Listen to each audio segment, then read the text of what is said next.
live picture outside of former Illinois governor and former convicted felon Rod Blagojevich's home there. This is a live picture. He's supposed to make a special announcement after President Trump today in the Oval Office pardoned him. We have some people stepping out, and there's the former governor himself.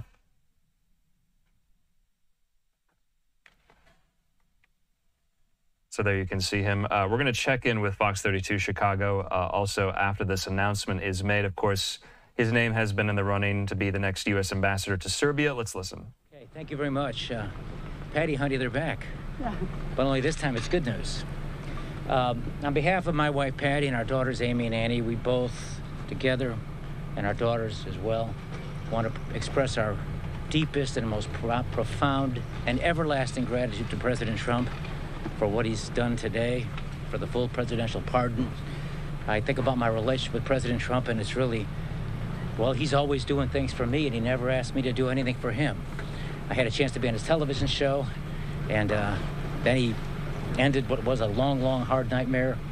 After 2,896 days in prison, nearly 8 years, President Trump pulled me out of there, and now he did this. And all I can tell you is that President Trump is a man who, when he sees things that are wrong, he rights them and puts an end to them. And Patty and I and Amy and Annie will always be grateful to President Trump and never, ever forget his kindness to us. A long time ago, when I was here in this house, and Patty and I and our babies were asleep, 6 o'clock in the morning, we got a phone call, and I thought it was a practical joke by my friend, State Senator Jimmy DeLeo, telling me they had a warrant for my arrest. It wasn't him, it was the FBI, and that was the beginning of what was and has been a long, hard nightmare for my family and for me. All through this long, hard process, 2 trials, 8 years in prison, I never, ever wavered in my determination to prove to the people of Illinois and anybody else who's listening that I broke no laws, crossed no lines, never took a penny. It was all politics, routine political conversations that were begun by then President-elect Obama, who sent an emissary to me to talk about making what this appellate court called a routine political deal when they reversed the so-called sale of the Senate seat. They were fake charges, and the big lie was told by the prosecutor and his office that did to me and my family what they did. But it's over. President Trump saw what happened, and how interesting it is that when someone goes through something like we went through, and he's gone through what he's gone through, it creates a certain understanding between people who sort of understand that something isn't right and something is wrong. Terrible thing that they did to me, a Democrat governor. Even worse, what they did to a Republican president, President Trump. And his resilience, his strength, his fortitude, his unwillingness to give in is an inspiration and an example of the kind of leader that he is. I could never give in. I want to say to the people of Illinois 2 things. Number 1, I never raised your taxes. And number 2, I didn't do it. It was all political talk. And so I wouldn't give in because I love my wife, I love my daughters. I'll always honor and revere the memory I have of my late parents and the values they taught me. And I could never give in and sell the people of Illinois out and let these corrupt prosecutors criminalize things that are routine and legal in politics and take you away from me. To all of the Democrats out there who voted for me twice in elections, Democratic voters who voted for me in 2 elections as governor, I want to thank you. For all of those Republicans out there who voted against me in those 2 elections, I want to particularly thank you for the 2nd election.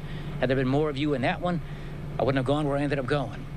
But most importantly, I want to talk a little bit just about what's, I believe, the greatest constitutional crisis in American history since the Civil War. And that is this weaponization of prosecutors for political purposes, rigged courts, a broken justice system that is historically been racist in America, now has become weaponized in America. And I also want to say how lawfare and the misuse of the power of prosecutors in the courts must never be part of the political process. Abraham Lincoln said it right when he talked about government of the people, by the people, and for the people. And that's what's at stake here. And so moving forward, as we learn from the past, without bitterness, always remembering, I want to simply say that I'm determined to do whatever I can as a private citizen, volunteer my time and efforts to do the best I could to fight for justice and to do what I think is right. I'm going to wrap it up and introduce my lawyer, Leonard Goodman, here in 1 second, but I would like to share a quick little story.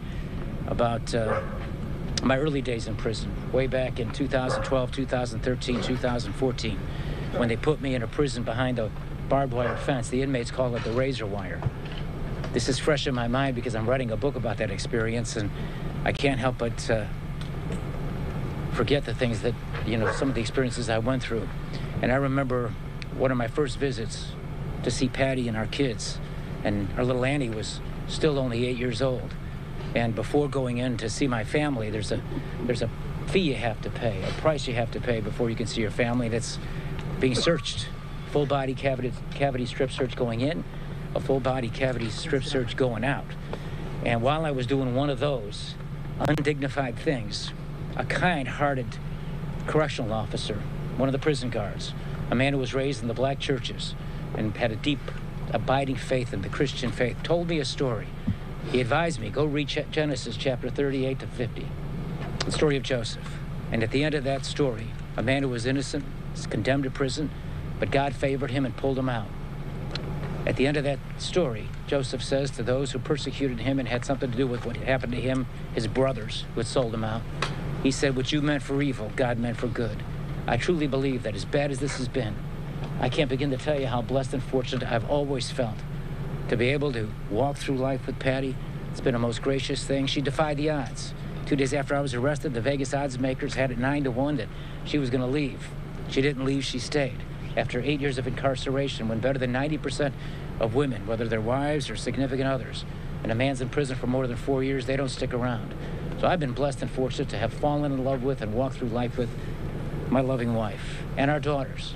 It was faith, hope, and love that brought us home. And so grateful to the people who've been supportive of us, who've been so kind with their words of encouragement through all those hard years. And again, above all, one more time, let me tell you from the bottom of my heart how deep my appreciation and gratitude is for President Trump. I believe President Trump is well on his way to being the most consequential president in American history since Franklin Roosevelt.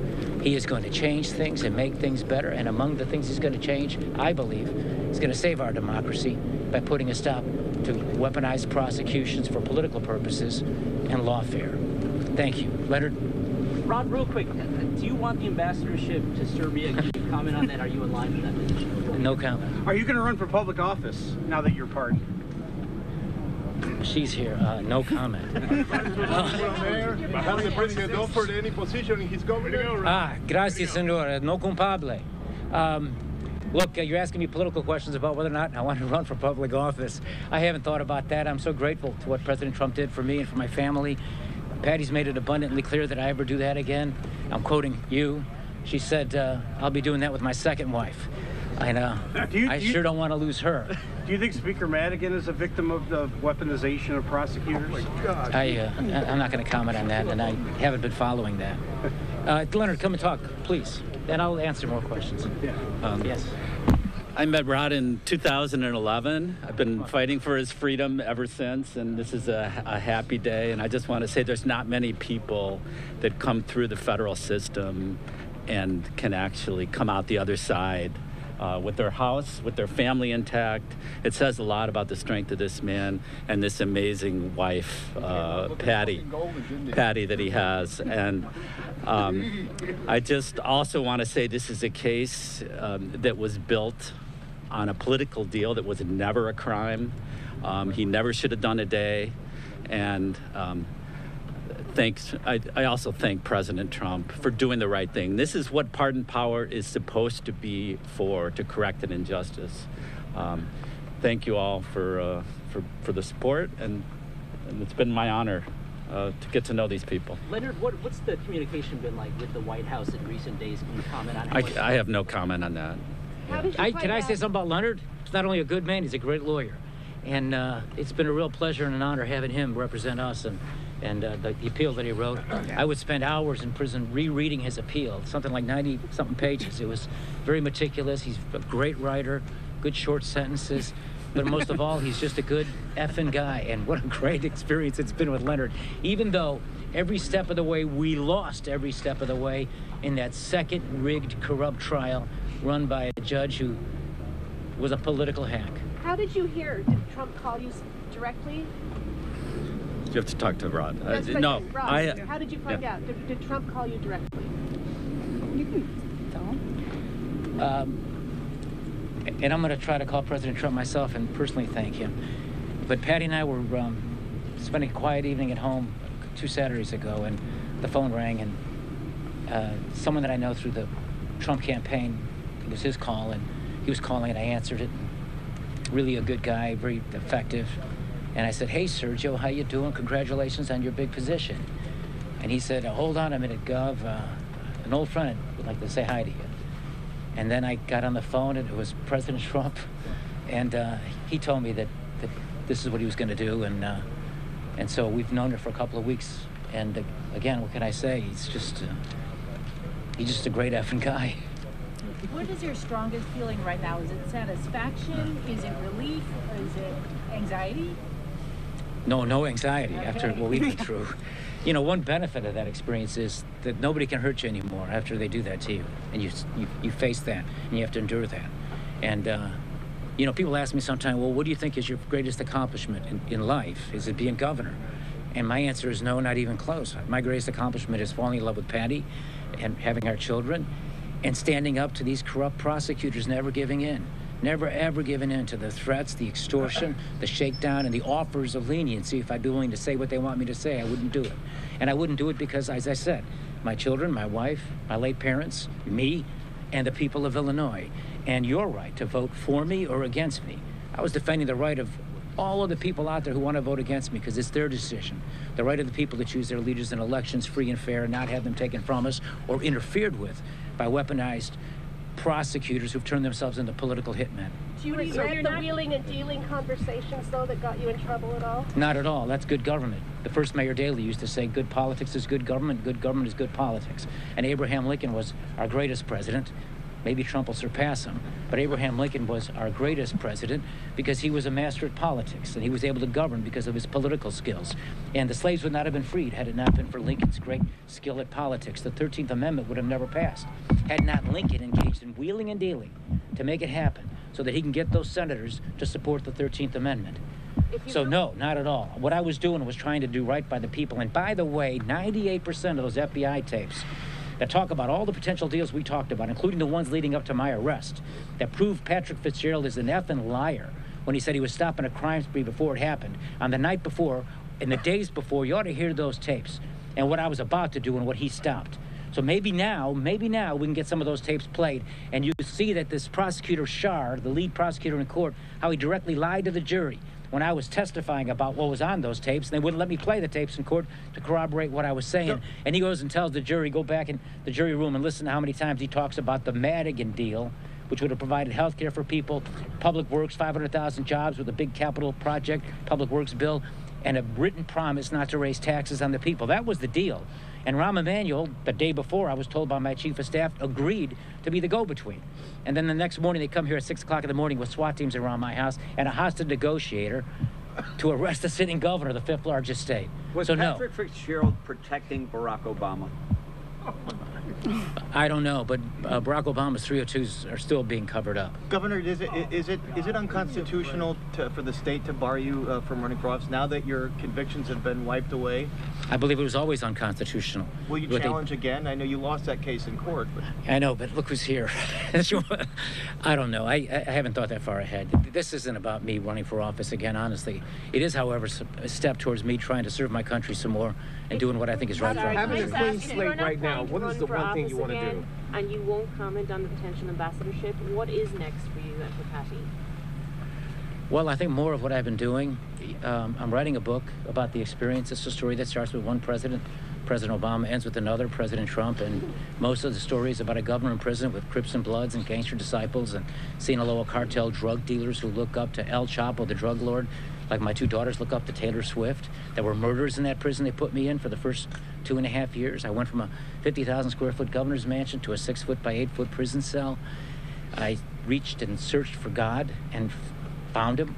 I've learned that in the sadness of life, that's something we often do, is to search for God, and I found him. And it was my Christian faith that gave me the strength I needed to endure, to persevere, to overcome, and my love for my family. It really was faith, hope, and love. St. Paul, first letter of Corinthians, chapter 13. So I'm writing that book, and I do some business and some consulting work and things of that sort, and I'll keep doing that, and I'll be as helpful as I possibly can be to President Trump and his efforts to save our democracy and make our country better. Consulting work for who specifically? Well, I mean, I've got private clients. I don't think they'd appreciate me. You trying to get me fired or something? What did you do on those 2 trips to Serbia? Well, I met with President Vucic. You know, my father came from Serbia. Who paid for the trip? My father came from Serbia, and I was invited to go there and meet with him and do some business. What happens with your pension? You know, Patty thinks about those things. I never ever did, and I still don't.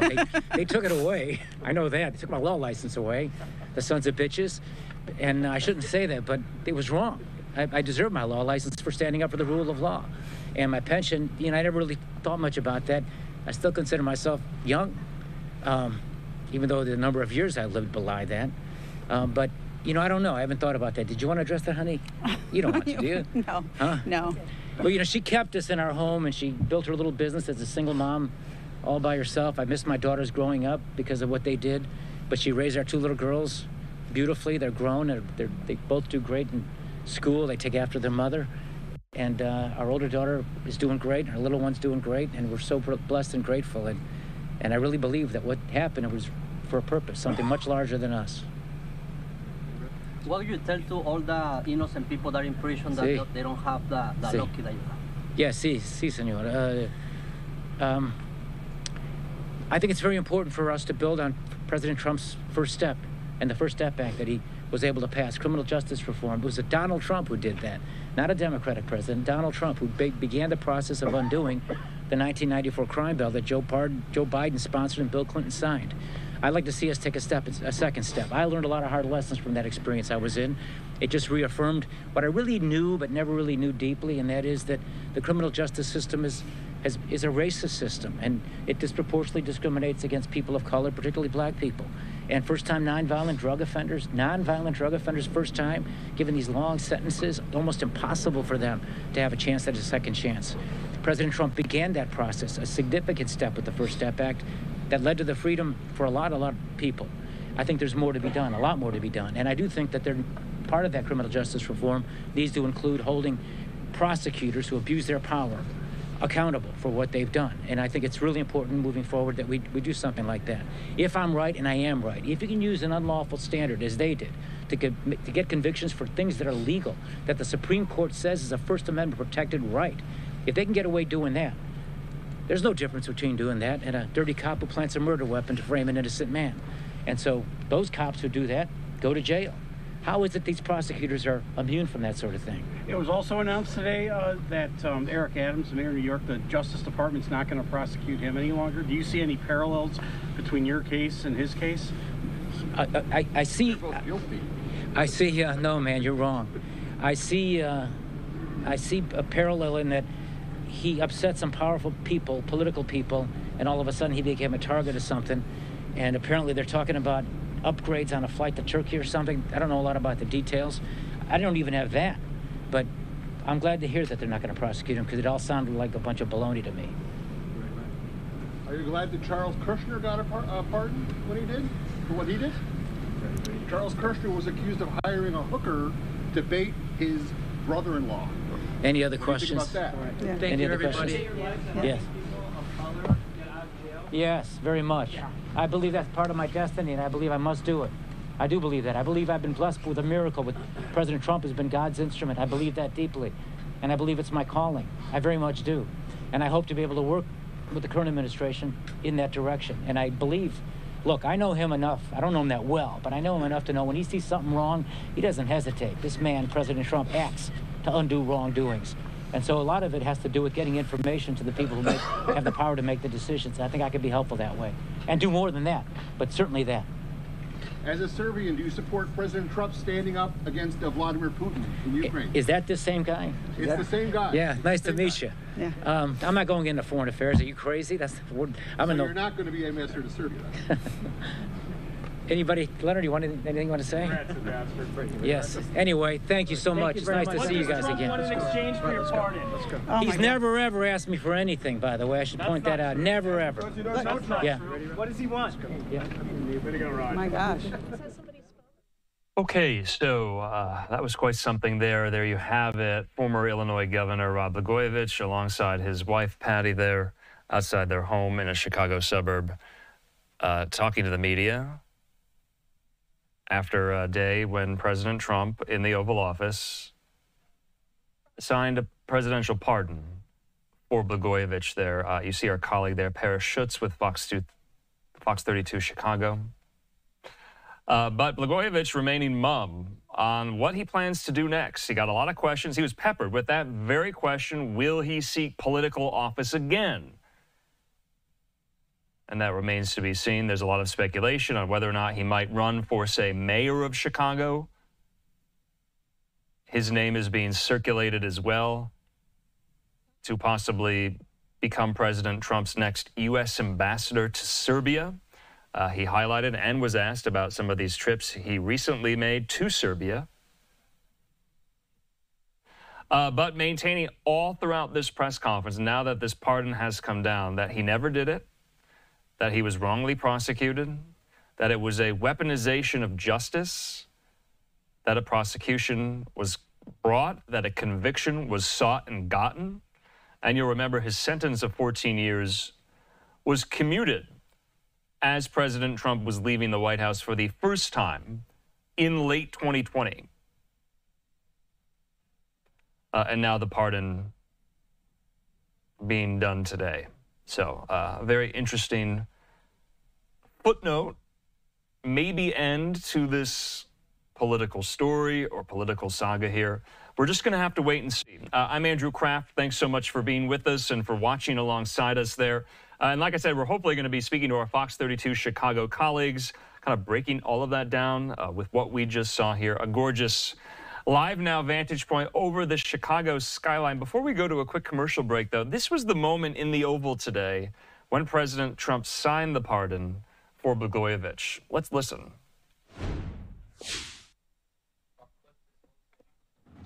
Good. It's my honor to do it. I've watched him. He was set up by a lot of bad people, some of the same people that I had to deal with. He wasn't quite as successful, but he had somebody that saw what was going on. I didn't know him other than I believe he was on The Apprentice for a little while. He was just a very nice person. He had a fantastic wife. She fought like hell to get him out. He was given a sentence of like 18 years. And it was a sort of a terrible injustice. They just were after him. They go after a lot of people. These are bad people on the other side. So I think he's just a very fine person. And this shouldn't have happened, and it shouldn't have happened to him. And let him have a normal life and let him go out and do what he has to do. So I'm signing this as a full pardon. Rod Blagojevich. Mr. President, are you considering him for ambassador to Serbia? No, but I would. I mean, he's now cleaner than anybody in this room. He got a pardon. He's cleaner than anybody in the room. Okay.